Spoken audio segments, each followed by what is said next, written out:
Hey everyone, excited to be back for this week's edition of Frequently Asked Questions for Commercial Real Estate. And today's video, what I want to do is discuss a topic that I listened to on the EntreLeadership podcast, which is a podcast hosted by Dave Ramsey, and it's a business and leadership podcast.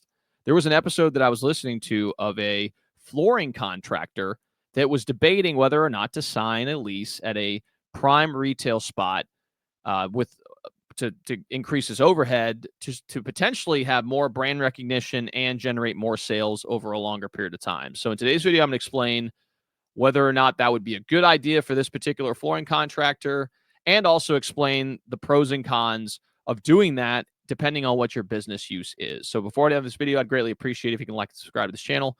It really does help with the YouTube algorithm and ensures more and more people can hear this message and learn about the many facets of commercial real estate. So now you've done that, go ahead and like and subscribe below. Let's go ahead and dive into this episode. All right. So as I said before, I was listening to this podcast called the EntreLeadership Podcast. And during the episode, a flooring contractor called in to Dave Ramsey and was asking about whether or not it was worthwhile to sign a lease at a prime retail center that has a lot of visibility, great access, has a lot of other co-tenants on site that would drive traffic to the area. And it wanted to determine whether or not it was worthwhile for them to do it, and could potentially lead to additional sales. So one of the things that I typically do when I work with tenants is to determine what type of business they are. There's two different types of businesses. There's impulse businesses, and then there's destination businesses. So impulse businesses may be fast casual dining concepts.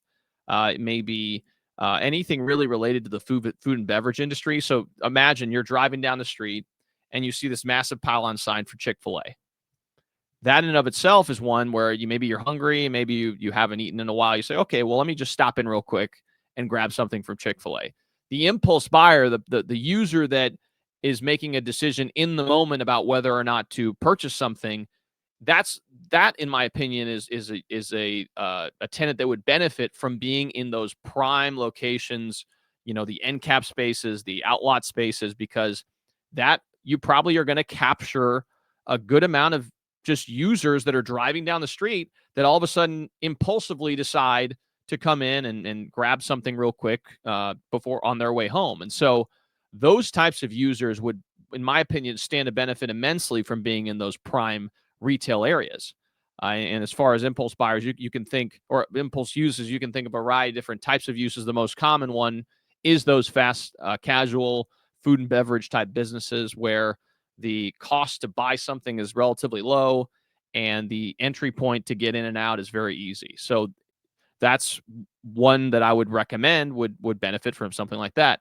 There are also destination tenants. So imagine you're probably not going to be driving down the street and you see a primary care doctor and you say, oh, well, I haven't been to the primary care doctor in a while. Might as well stop in real quick and do a checkup.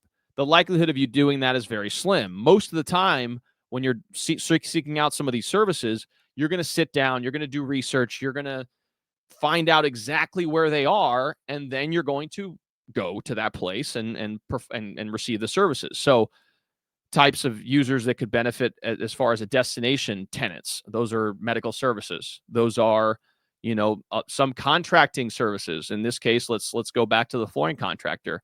You're most likely not going to impulsively decide to relay flooring in your house and spend $15,000 to $20,000.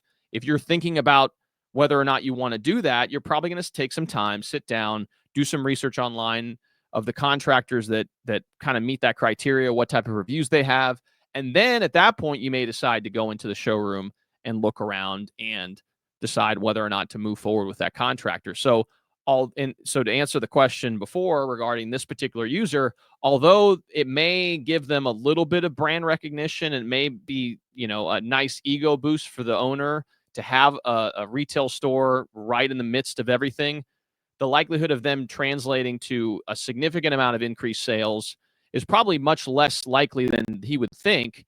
Instead of spending the money on leasing a space that's going to cost them a fortune on a month-to-month basis, you can lease a space that is easily accessible, right? Access is definitely important. So you still want to find a spot where you can have your front of house and then maybe have a showroom in the back where people can go check out all your wares, but maybe you save some money on the lease rate by locating in a flex industrial park, or maybe some other areas that are less rent intensive.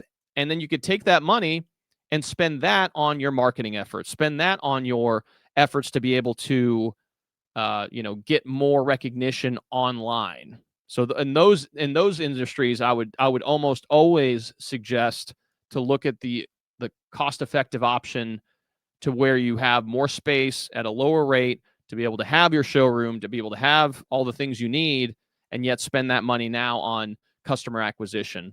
Because I think at the end of the day, when you're in that larger price point or larger ticket items, that's where your money is going to be probably most well spent. So to summarize this video, there are certain uses out there called impulse uses that would stand to benefit from being in those high rent districts, in very visible districts. And then there's others that are destination tenants that would actually be probably better suited being in an area where the rent is not significantly high. Access is still achievable, right? You still have good access, but you can take some of that money and invest it in customer acquisition through efforts of hiring salespeople or marketing online, etc. I think you'd be better served as a business professional doing that. So hopefully you gain some value from this video.